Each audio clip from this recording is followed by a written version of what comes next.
போட்டு வெளிநடப்பு பண்றது ஒரு டிப்ளமசி கிடையாது.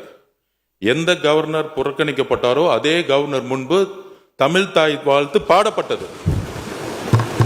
இதுதான் தமிழ்நாட்டில் புதிய தலைமையின் எங்களுடைய முதலமைச்சருடைய மெசேஜ். நாங்கள் எப்பொழுதும் மாநில கொள்கையில் உறுதியாக இருப்போம்.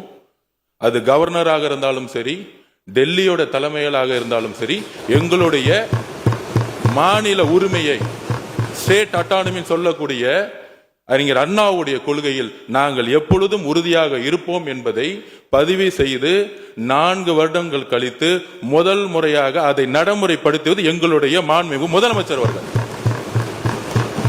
ஒரு சண்டை போட்டு வெளிநடப்பு பண்றதில்லை. அதே கவர்னரை தமிழ் தாய் வாழ்த்து முதல்ல பாட வச்சு நிக்க வச்சு மரியாதை கொடுத்து தமிழக மக்களுடைய உரிமையை நிலைநாட்டியது இந்த அவையில். அதனால இதை திராவிட முன்னேற்ற கழகத்துடைய தோழர்கள், உங்களுடைய கொள்கையும் எங்களுடைய கொள்கையும் அண்ணாவுடைய கொள்கையும் தான். இதில் எந்த விதமான கருத்து வேறுபாடும் கிடையாது.